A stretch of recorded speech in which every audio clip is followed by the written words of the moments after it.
Hello, my people. This is another one from Aflame TV. Kindly watch the video, like, share, and subscribe. God bless you. One of the ladies that they advised me to marry, she died last year. It pains me so much that she was cut short. It pains me. I'm not saying this as a testimony, because you can't be testifying when somebody else is hot. Don't get me wrong. But what I'm saying is, what if I married that person? By August, I would have married in May. By August, I would have been a widow.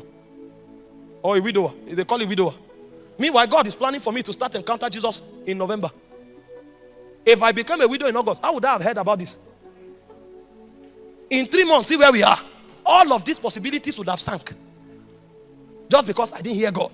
Meanwhile, the one I wanted to marry, or the one I'm married to now. Hear God, oh. A lady told me in Brazil she will relocate to Nigeria. They say she loved missions. She loved mission. And when I check, she's a Brazilian. If I give birth, my son will be Nigerian and Brazilian. This thing happening in Nigeria now that we are still prophesying and praying. If I marry a Brazilian, at least if things happen while we are trusting God, there will be some way of safety. They say, oh, Brazilians, they love Nigerians. This is she loved mission. Everything was arranged. They showed me pictures. She was like a goddess. I went home. I did like this. You don't know what we are saying. What I'm talking about here is not religion. I'm telling you how men succeed in life. The other one told me she's a partner. Before you know, my phone will shake like this. Alert has entered. I said, these are the kind of women that support ministry. No. You don't joke with it. Meanwhile, this my wife never gave a seed. One day I stood up. I said, hope I'm not about to make a mistake. Are you sure this lady believes in this calling? I said, are you sure this lady believes in this calling? Let me not come and marry somebody that tomorrow, even if I'm going for meetings, problem. Are you sure she believes in this calling? And I went and sat down, and the demon whispered to my ear. Say, don't worry. She thinks she's a big woman. She thinks she's a big woman. Just ignore her. She's not serious. So when I looked at her and I said, okay, these are the feminists. They think they are important. Because, she has a master's degree. She is working as a head of sustainability in one of the leading companies in Nigeria. She has done senior managerial courses in Harvard, in Lagos Business School. So it's natural for you to look at her and say, this person is proud. And I looked at her and I said, Kai, there's pride here. There's pride.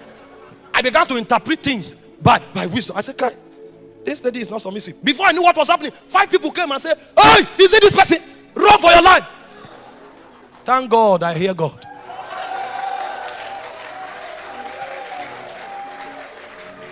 The last 1 year of my life is the best I've ever lived.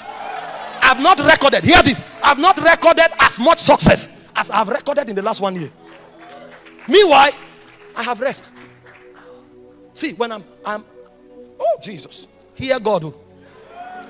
If you know what they call peace, I sleep and I roll from one side of the bed to another. Because what you need to explain to some people, you don't need to explain to her. She's mature enough to know, even before you say.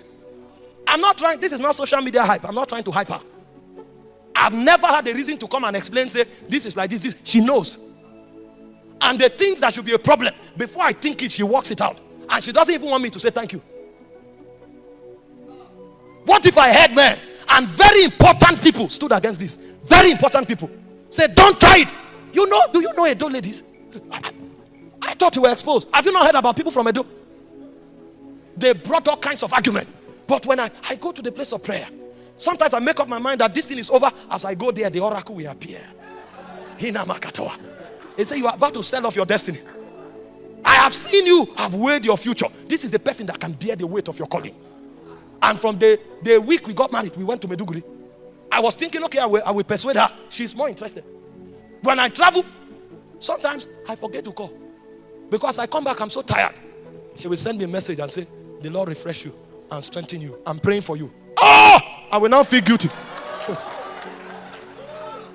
Imagine the stress we go through. I will now come home and say, I'm sorry, I have another meeting next week. Should I go? And then I'm ready to go for a meeting. She'll stand up and say, you won't go. And then I'll call my host and say, I'm sorry, my wife said I shouldn't go. She stands up and says, he's sold out. He belongs to Jesus. Go. Everything people suspected was a lie. They misinterpreted her. What if I didn't hear God? By now you'd have heard that a pastor slapped his wife. And then they'll put my picture on social media when I'm doing like this. They will now say, we said it, this anger, there is anger here. Prayer is what makes men invincible.